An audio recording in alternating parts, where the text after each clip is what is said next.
selamat sore semuanya. Selamat hari Kamis. Ya, saya ingin mengucapkan selamat Hari AIDS Sedunia untuk teman-teman survival semua. Tetap semangat. Kita juga bisa bantu nih teman-teman menghapuskan stigma bahwa AIDS itu adalah penyakit yang berbahaya ya. Jadi kita harus bantu teman-teman untuk sembuh bersama. Ya, dan spesial hari ini di episode 39 Dikdok sekaligus memperingati Hari AIDS Sedunia, kita akan ngobrol sama Dr. Bayusi Eka Putra. Beliau adalah spesialis jantung begitu. Nah, kita akan obrolin nih udah sampai mana perkembangannya, dan menariknya adalah hari ini kita akan bahas tentang seberapa beresiko aja sih serangan jantung kepada penderita ODHA ini. Oke, kalau gitu aku langsung undang dokternya ya. Sudah diundang. Halo, selamat malam Mas Berto 69. Hai Halo, dok. halo, Eko.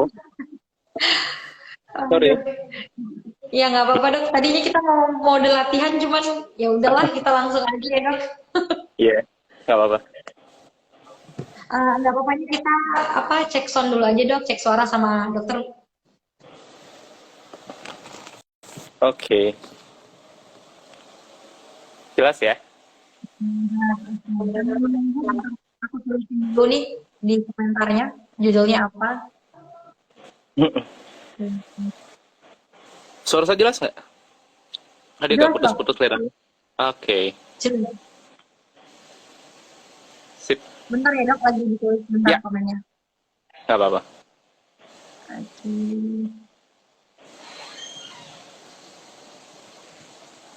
Lagi di mana dok? Baru pulang tadi dari saya tugas dari daerah Pandeglang. Oh, udah di rumah.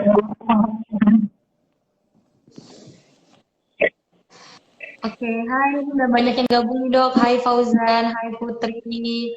Halo. Oke, Dokter Bayu, thank you ya dok kesempatannya sore hari ini. Selamat datang dok di Dikdok episode 39. Jadi Dikdok ini adalah edukasi kesehatan free melalui Instagram Live. Kenapa kita adakan Dikdok? Supaya orang lebih mudah, lebih simple, dan lebih gampang untuk edukasi, sharing edukasi apapun seputar kesehatan. Dan topiknya seru menurut saya karena saya jarang banget bahas topik ini gitu ya. Saya juga pasti jarang baca-baca juga ya dok ya. Dok, topiknya hari ini tentang resiko serangan jantung pada penderita ODHA gitu, karena kita memperingati Hari AIDS Sedunia. Tapi sebelum kita ngobrolin, kita mau kenalan dulu nih sama Dokter Bayu ini. Katanya mirip ini loh dok. Udah banyak yang bilang kali ya dari fotonya, kok mirip suaminya mau di Ayunda ya? Gitu dok, banyak yang bilang. Seriusan dok, banyak yang bilang gitu. Tapi nanti teman-teman boleh terus cek ya. Dok, kenalan dulu, dokter ini praktek di mana, aktivitasnya ngapain aja, silahkan. Ya, makasih banyak Mbak Evo. Makasih banyak Redik Dok udah ngundang. Selamat datang teman-teman semua. Perkenalkan, saya Dr. Bayu Eka Putra, spesialis jantung dan pembuluh darah. Saat ini saya sedang praktek di Rumah Sakit Umum Daerah Berkah Pandeglang. Ya, jadi saya di daerah Pandeglang, dan juga saya berpraktek di Rumah Sakit Saint Carolus Marekon Serpong. Kebetulan saya bekerja di Pandeglang karena memang ada penempatan di sana, ya, karena saya sebelumnya juga bekerja di sana dan kembali lagi ke tempat asal pengirim saya sebelum saya sekolah, begitu. Wah ini mantap nih. Jadi gak usah serem-serem, nanti kan kebanyakan tuh bikin kalau dokter jantung tuh serem ya dok, karena nanganin jantung nih dokternya humble banget loh teman-teman. Boleh nanti kita dengerin sharingnya malam ini. Dok, langsung aja dok, spesial malam ini kan kita bahas serangan jantung beresiko terhadap penderita ODHA. Yang belum Ya, tahu dok, ODHA itu apa sih dokter? oke. Jadi ODHA adalah singkatan dari orang dengan HIV/AIDS. Kebetulan memang lagi dibahas ya di hari ini karena memang memperingati Hari AIDS Dunia, jadi World AIDS Day. Itu yang sekarang memang lagi digaungkan lagi. Kenapa? Karena kasusnya meningkat. Padahal orang-orangnya banyak yang bakal butuh pertolongan. Tapi kadang itu udah sempat dibahas ya, udah sempat Mbak Ivo bilang juga stigma negatif ini masih melekat. Nah, padahal mereka ini yang benar-benar butuh bantuan. Salah satunya bahkan ada masalah di jantung nantinya nih. Kalau mereka nggak dirangkul, kalau mereka nggak ditarik untuk berobat, yuk berobat, Kita coba periksa yuk jantungnya seperti apa, nantinya bisa akan bermasalah. Itu yang kita, kenapa sampai akhirnya kita membahas topik kali ini. Ya, ini yang kita tahu stigma pasien ODH ini, penderita ODH itu taunya kayak itu adalah orang yang harus kita jauhi, dan kita cuma tahu oh kalau udah di apa ya dok diagnosa itu pasti nggak akan sembuh, dan kita nggak tahu resikonya. Ternyata yang menarik adalah dari segi kardiovaskularnya ya dok ya. Langsung dok, tadi kan saya udah sempat sharing tuh di mention di poster kita sebelumnya, ternyata tuh memang benar ya dok ya, 20% kematian penderita ODH itu dikarenakan kardiovaskular gitu, benar nggak dok? Ya, jadi memang angkanya betul bisa setinggi itu. Kenapa? Karena sebenarnya ke orang-orang yang memiliki masalah HIV, ya kita nggak bicara sampai AIDS bahkan ya. Pasien-pasien yang menderita HIV bahkan belum sampai mencapai tahap AIDS. Kalau AIDS kan udah sampai acquired immune deficiency syndrome kan. Kondisi Ya. udah si imunnya udah terlalu drop. Nah, belum sampai mencapai tahap itu pun dia sudah memiliki resiko terhadap penyakit jantung. Seberapa besar? 2 kali lipat bahkan. Ya, 1,5 sampai 2 kali lipat orang normal. Orang yang tidak memiliki infeksi terhadap HIV tersebut. Nah, emang apa efeknya hanya pada orang dewasa doang? Enggak, masalahnya adalah orang-orang yang terkena HIV, ini problem masalah di jantung koronernya akan jauh lebih cepat dibandingkan dengan orang-orang pada umumnya yang tidak mengalami infeksi HIV. Nah, Oke. makanya itu yang akan jadi bahasan, makanya itu akan menjadi orang-orang yang perlu banget dirangkul supaya mereka mau kontrol, ya. Dan itu harus dianggap sebagai seseorang yang rentan. Jadi jangan dianggap sebagai orang-orang, ini banyak nih saya sering tanya memang maksudnya ke beberapa orang. Bahkan mungkin medis ya. Karena orang-orang ODA ini seringkali dianggap, ini kan salahnya mereka melakukan hal tersebut. Belum tentu loh maksudnya ya. Jadi Ya. itu bukan mereka juga mau mengalami kondisi tersebut ya. Nah, otomatis apa yang harus dilakukan ya harus dirangkul. Seperti itu, Mbak Ivo. Ini mikirnya gini, kok bisa sih ke jantungnya gitu, apalagi kata dokter lebih beresiko kalau penderita ODH. Jalan ceritanya gimana gitu? Oke, good.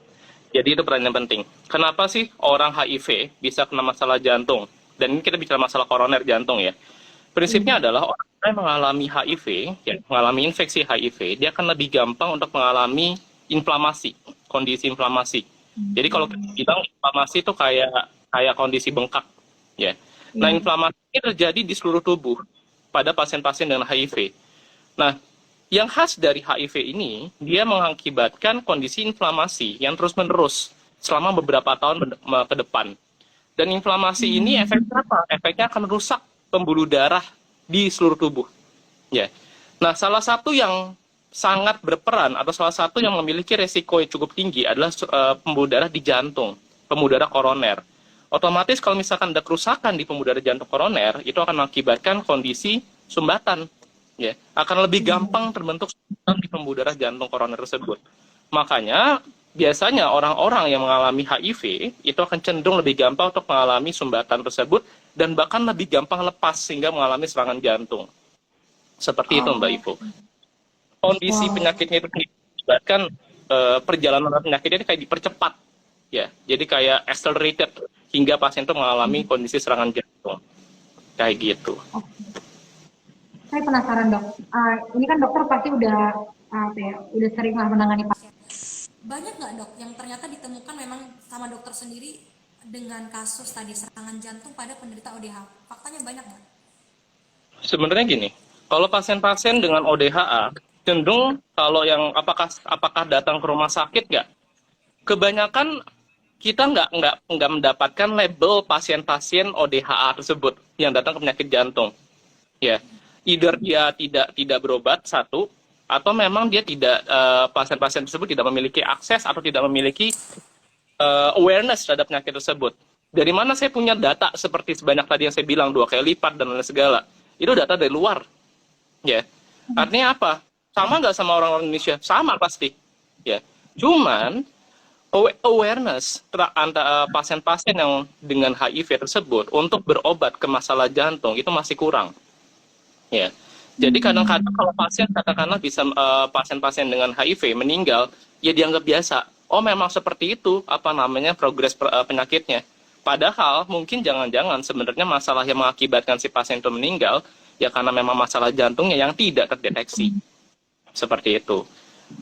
Ya. Nah, akses ke obatnya pun sebenarnya udah cukup banyak, tapi awareness untuk berobat masalah jantung pasien-pasien ODHA ini itu masih kurang.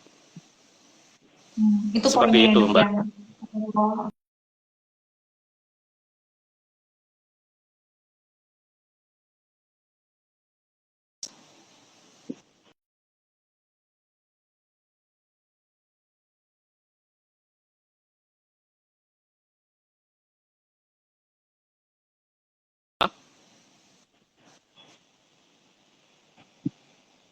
Sinyalnya kayaknya agak ini ya, Mbak Evo. iya. Oke dokter ya dok. Lanjut nih dok. Ini tadi ada yang salam dok, salam dari Bontang untuk dokter Bayusi. Dokter dari Bontang pernah? Oh ya, sorry gimana? Ada yang salam tadi, salam dari Bontang dok. Oh, oke, ya ya. Saya pernah bareng di Bontang. Saya Ada pernah. pertanyaan dok Saya menarik. bawa yuk. Eh, dari Kak Armando Luis, kalau orang dengan AIDS kena serangan jantung lalu kita berikan CPR masih bermanfaat nggak dok? Oke, ya. Masih bermanfaat nggak? Masih. Ya, sama aja. Jadi prinsipnya gini, pasien-pasien HIV/AIDS, ya, mereka apakah diperlakukan sama nggak? Diperlakukan sama. Apakah sebenarnya dia berbahaya nggak menularkan ke dokter-dokter? Ini kan prinsip kepala tanah. Nah, biasanya apakah berbahaya kalau kita menolong pasien tersebut? Yang intinya adalah selama kita menggunakan APD yang sebenarnya cukup, tidak sampai berlebihan, itu sebenarnya nggak masalah. Apa sih APD-nya? Ya APD paling biasa sarung tangan, ya sarung tangan, masker, cukup. Ya, seperti bagaimana kita menangani pasien pada umumnya. Apakah bermanfaat? Bermanfaat. Ya, semua pasien sama kondisinya, walaupun dia misalkan mengalami hentian napas di jantung, walaupun dia ODHA, ya kita asumsi bahwa apa yang kita kerjakan itu adalah untuk membalikan pasien dalam kondisi ROS yang kita sebut sebagai return of spontaneous circulation, atau kita menghidupkan lagi kembali pasiennya. Jadi kita tidak pandang bulu maksudnya dalam kondisi menyelamatkan pasien. Mereka yang ada di depan kita, mereka yang meninggal atau mereka yang hentian napas di jantung, itu namanya sama saja punya, ini namanya pasien juga. Ya, mau dia ODHA ya, mereka adalah sebagai seorang pasien. Kewajiban kita sebagai seorang manusia, bukan hanya sebagai seorang medis ya, sebagai seorang manusia yang melihat orang lain itu kondisinya dalam kondisi hentian napas di jantung, tugas kita adalah menolong dia. Prinsipnya itu. Thank you dokter Bayu. Oke, tadi kan dokter bilang sebelumnya ya, ternyata awareness orang-orang penderita ODHA ini yang belum banyak untuk memeriksa jantungnya. Ya. Kalau saya mau tanya dok, apakah ada gejalanya? Karena kita tahu serangan jantung biasanya nggak ada gejalanya. Ada nggak? Atau kalau memang nggak ada, ya udah mau nggak mau emang harus periksa. Oke. Gejalanya ada nggak sih yang khas dibandingkan dengan orang lain? Sebenarnya sama. Semua orang dengan masalah jantung, koroner, keluhannya biasanya awal-awalnya itu adalah nyeri dada. Ya, nyeri dada, rasanya nggak bisa ditunjuk, kadang menjalar ke leher, ke tangan kiri atau tangan kanan, bisa pembungkung, disertai dengan mual muntah, keringat dingin. Nah, apakah harus tunggu gejalanya baru kita periksa? Itu kan pertanyaan yang paling penting. Ya, nah, enggak. Jadi gini, ada panduan dari American Heart Association itu untuk kapan sih dilakukan pemeriksaan screening pada pasien-pasien dengan HIV terhadap masalah jantung. Kita bandingin deh sama orang normal. Kalau orang normal, biasanya kita periksa masalah kolesterol, masalah gula darah, itu biasanya di atas 30 tahun ke atas. Ya, biasanya pun ini udah mulai bergeser, bahkan 20 tahun ke atas pun sebaiknya udah mulai periksa kolesterol. Itu udah pada orang normal. Ya. Nah, kalau untuk pasien-pasien dengan ODA, ya pasien dengan yang mengalami infected dengan HIV, itu dia udah harus diperiksa kolesterol levelnya sebelum menggunakan ART atau antiretroviral therapy, ya, antivirusnya. Saat sampai 6 bulan penggunaan obat antivirusnya dan setiap tahun. Ya, itu pemeriksaan kolesterol. Kenapa seperti itu? Karena beberapa obat yang dikonsumsi antivirus tersebut itu bisa meningkatkan kadar kolesterol pada pasien. Jadi jangan heran kalau pasien-pasien itu mengkonsumsi obat-obatan buat kondisi HIV-nya, biasanya kondisi kolesterol levelnya meningkat. Makanya kenapa kita harus periksa lebih cepat kondisi kolesterol pada pasien. Kenapa? Karena obatan pasien yang diminum itu bisa berpengaruh selain dari kondisi penyakit pasien itu sendiri, dari kondisi HIV-nya itu sendiri. Ya, jadi itu penting tuh. Nah, kapan lagi ada periksa apa lagi selain kolesterol? Ada pemeriksaan gula darah. Ya, pemeriksaan gula darah ini harus diperiksa sebelum diberikan obat-obatan antiretroviral tersebut atau antivirus dan setelah diberikan antivirus. Ya, karena kenapa? Karena gula dan kolesterol ini biasanya yang paling sering kacau kondisinya pada pasien-pasien dengan ODA. Makanya harus diperiksa. Seperti itu. Saya baru tahu dok, jujur. Jadi kayak lagi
bentar ya teman-teman, nge-lag. Oke, sebentar ya. Kita undang lagi Dokter Bayu, semoga sinyalnya. Semoga bisa. Teman-teman boleh tuliskan pertanyaannya.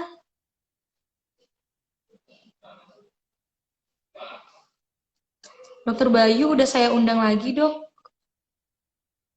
Boleh untuk diterima?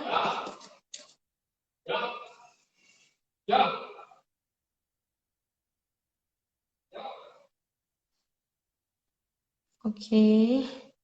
Bentar.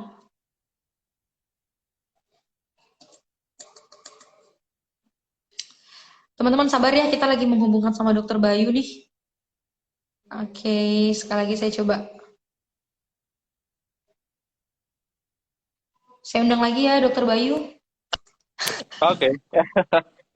Dokter, sorry ya, sinyal kayaknya. Tadi lagi seru tadi bahas apa ya tadi ya. Oke, tadi dok sampai ke kolesterol, asam urat. Ada lagi nggak dok hal-hal yang memang harus diperhatikan sama penderita ODA tadi? Oke. Faktanya yang bisa kasih tahu. Selain dari masalah pasien-pasien dengan tadi ya masalah koroner jantung, sebenarnya ada lagi masalah yang harus diperhatiin sama pasien-pasien dengan ODA. Jadi bukan cuma masalah penyakit jantung koroner doang nih sebenarnya bermasalah pada pasien-pasien dengan ODA. Jadi fungsi jantungnya pun pada pasien-pasien dengan ODA ini biasanya nggak turun. Ya. Jadi pompa jantung pada pasien-pasien dengan ODA ini cenderung turun. Selain itu ada masalah apa lagi? Selain ada masalah lagi di pembuluh darah paru-paru yang bermasalah. Jadi ada dua masalah tambahan pada pasien dengan ODA. Satu masalah jantung koroner. Itu masalah berhubungan yang paling sering yang kita bahas, ya. Yang udah mungkin semua orang tahu masalah jantung koroner. Kedua, itu masalah yang kita sebut sebagai HIV kardiomiopati. Itu adalah fungsi jantung dari orang pasien-pasien dengan ODA itu akan turun. Ya, itu sering ditemuin juga. Nggak semuanya seperti itu, tapi cukup banyak proporsinya pada pasien-pasien dengan ODA. Apalagi kondisi satu lagi yang disebut sebagai PH atau hipertensi paru akibat dari ODA.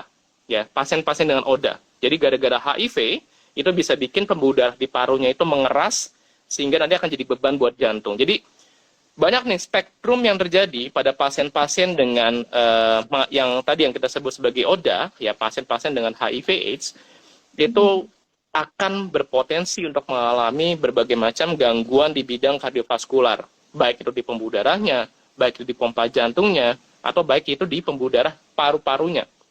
Ya, semuanya itu akan berhubungan dengan masalah jantung yang akan muncul. Jadi, ini yang nggak tersorot seringnya, ya kan? Jadi orang-orang taunya, oke, minum obat-obatan antiretroviral doang, udah selesai. Oke, biar supaya apa? Supaya nanti viral load atau masalah si virusnya ini akan turun, sehingga CD4-nya atau pertahanan sistem tubuh kita itu nggak sampai terlalu drop banget. Udah cukup itu doang. Tapi masalahnya belum selesai. Masalahnya adalah ada kondisi dari masalah jantung yang akan bisa muncul dari akibat penyakitnya dan dari obat yang diminum oleh pasien. Itu yang jadi harus pertimbangan. Oke, dokter juga. Ini kita bantu jawab ya. Mungkin ini nggak ada pada penderita ODA, tapi kita bantu jawab aja boleh, dok. Bedanya serangan jantung, kardiomiopati, dan henti jantung apa, dok? Lalu yang diberikan CPR yang mana? Oke. Jadi serangan jantung apa sih? Serangan jantung itu by definition adalah pasien yang mengalami kondisi sumbatan di pembuluh darah jantung. Ya, baik itu orang ODA atau pasien-pasien tidak mengalami HIV/AIDS, semua sama, sebutan dengan serangan jantung. Jadi prinsipnya adalah adanya sumbatan di pembuluh darah jantung atau pembuluh darah koroner, itu akan mengakibatkan serangan jantung. Jantung akan otot jantung akan kekurangan oksigen, dan itulah yang akan mengakibatkan pompa jantung yang bermasalah. Itu yang kita sebut sebagai serangan jantung, dan itu mendadak kondisinya. Kardiomiopati itu apa? Kardiomiopati adalah gangguan fungsi pompa jantung akibat dari kondisi inflamasi atau kerusakan dari otot jantung yang biasanya tidak jarang melibatkan dari si pembuluh darah jantungnya. Jadi virus HIV-nya ini akan mengakibatkan kondisi inflamasi berlebihan, akan merusak atau menyerang dari si otot jantung itu sendiri. Sehingga tadi muncullah gangguan yang berupa kardiomiopati. Ya. Lalu henti jantung bagaimana? Prinsipnya adalah semua kondisi tadi, baik itu serangan jantung, baik itu kardiomiopati, ataupun hipertensi paru, atau apapun itulah, itu akan bisa mengakibatkan henti jantung. Henti jantung secara definisi adalah kondisi jantung yang tidak berdetak lagi, dan tidak ada lagi gangguan irama listrik yang bisa mengakibatkan jantung itu berdetak. Ya. Kondisi jantung tidak berdetak itu adalah henti jantung. Itu belum bisa kita bilang meninggal ya, karena biasanya masih bisa kita selamatkan henti jantung itu. Ya, kalau misalkan udah tidak bisa selamat lagi, udah kita bisa bilang meninggal. Nah, mana yang diberikan CPR? Yang diberikan CPR adalah yang henti jantung jelas. Ya, jadi pasien-pasien yang tidak berdetak lagi jantungnya, itulah yang kita berikan CPR. Apakah kondisi serangan jantung, apakah kondisi kardiomiopati, apakah kondisi hipertensi paru bisa mengakibatkan henti jantung? Bisa, kalau kondisi sudah berat. Ya, dan kita nggak akan berharap sampai ke situ pasiennya. Oke, jadi kita tangani di awal, cegah di awal, kalau bisa kita prevensi kondisi tersebut. Ya, kita sekarang eranya adalah era prevensi, bukan lagi kurasi, pengobatan. Ya. Thank you, Dokter Bayu. Oke, berarti dok, kalau saya nih misalnya ada seorang penderita ODA tadi, dia udah aware nih dok, pengen memang screening awal. Apa dok? Step by step screeningnya tadi supaya dia bisa tahu. Oke. Yang pasti adalah dia harus minum antiretroviral dulu. Itu yang harus dipastikan dulu. Nah, tapi biasanya pada saat katakanlah dilakukan konsumsi obat retroviral tadi, ya dia harus periksa di kolesterol dan gula darah. Lalu misalkan setelah katakanlah mengkonsumsi selama 3-6 bulan, diulang lagi pemeriksaan kolesterolnya. Kalau dia meningkat kolesterolnya, biasanya langsung kita berikan obat yang namanya statin. Ya, mungkin pernah dengar ya, banyak yang namanya statin, ada namanya simvastatin, atorvastatin, rosuvastatin. Ini penting, obat statin itu biasanya penting untuk pasien-pasien dengan ODA. Kenapa? Karena satu, dia akan mengurangi kolesterol, kedua, dia akan membantu mengurangi inflamasi. Jadi jangka panjangnya itu akan bagus. Nah, pertanyaannya adalah obat-obat statin atau obat-obatan kolesterol yang sering dipakai, apakah semuanya bisa? Banyak tuh pasien-pasien, dok, saya pakainya simvastatin, boleh nggak dok? Dok, saya pakai atorvastatin, boleh nggak dok? Hati-hati. Obat statin, kalau nggak hati-hati, itu bisa bertabrakan dengan obat-obatan virus yang digunakan, antivirus yang digunakan. Contohnya apa? Simvastatin, atorvastatin sebaiknya tidak digunakan pada pasien-pasien yang menggunakan antiretroviral atau ARV tadi. Lalu obatnya apa dong? Rosuvastatin. Ya, Oke. yang aman. Jadi itu yang penting tuh. Kadang-kadang pasien-pasien taunya cuma simvastatin sama atorvastatin. Padahal ada obat lain yang harusnya digunakan pada pasien-pasien dengan ODA. Seperti itu. Oke, thank you dok. Ini jelas banget. Mudah-mudahan ya dok ya yang nonton bisa sharingkan ini gitu ya ke mungkin yang punya komunitas, Yes. kenalan. Karena saya yakin masih banyak orang yang memang belum aware sama yang kayak tadi dokter bilang. Ya. Jadi mereka nggak Karena reach out. saya tanya, gambarannya itu kan dia nggak kayak misalnya gini, misalnya pasien ODA gitu ya, orang ODA memang ada kena ke jantung, dia kan nggak ada kayak fase ringan sedang berat ya dok. Bisa jadi dia langsung ngeberat gitu kan dok kalau kita nggak Bisa. tahu. Bisa aja. Jadi kadang-kadang nggak ketahuan tiba-tiba serangan jantung aja. Ya, Iya, tapi labelnya begitu masuk ke IGD apa? Udah selesai. Kadang-kadang udah nggak. Kadang-kadang orang udah cenderung tahu. ya mungkin akan lebih berfokus pada masalah HIV-nya, ya. Dan itu yang kadang-kadang harus kita, makanya kenapa juga saya harus ngomong di sini untuk kalangan medis ya, karena tujuannya adalah Ya. untuk awareness kita bersama. Pun karena kasusnya orang yang reach out masih jarang, sehingga pasti saya cukup wajar lah kalau misalkan kami ini yang para medical team itu pasti mungkin masih kurang aware juga masalah HIV dan masalah jantung ini. Oke. Kayak gitu. Oh ini topiknya sebenarnya menarik dok, saya ingin bahas lagi sih, tapi mungkin next time ya kita lebih spesifik lagi gitu, kita bisa undang komunitas lain. Nah dokter Bayu, apa terakhir deh dok gitu, untuk orang-orang yang ODA tadi, ada nggak dokter tahu mungkin aksesnya, mereka harus kemana, mungkin dari segi harga, budgeting gitu, ada nggak rekomendasi dari dokter sendiri? Oke, sejauh ini saya belajar waktu itu di RSCM ya, di rumah sakit Cipto Mangunkusumo. Itu memiliki akses untuk orang-orang dengan ODA tadi untuk mendapatkan obat antiretroviral itu secara gratis ya. Jadi ART secara gratis. Dan saya yakin kalau untuk masalah untuk screening segala, sebenarnya itu kayaknya saat saya belum tahu secara luas ya, tapi sebenarnya saat ini harus diinisiasi secara pribadi. Tapi apakah boleh nggak dok menggunakan BPJS? Kenapa enggak? Ya, nggak masalah. Kalau misalkan itu diinisiasi oleh pasien, katakanlah mungkin aja maksudnya dokter-dokternya pun juga mungkin bisa diingatkan oleh teman-teman pasien-pasien juga dari penderitanya langsung, dok, saya baru baca-baca, kelihatannya saya juga kayaknya perlu ini nggak dok ya untuk screening ke arah masalah gula darah, untuk screening masalah kolesterol, karena kita pun juga dokter-dokter kan juga masih terus belajar kan. Nah jadi ada kalanya kadang-kadang kita belajar dari pasien juga, dari pertanyaan pasien tersebut kita belajar. Oh iya ya, bener juga sih kamu ya. Kalau gitu saya coba periksain deh kamu. Mungkin memang kamu juga ada peningkatan dari kolesterol kamu.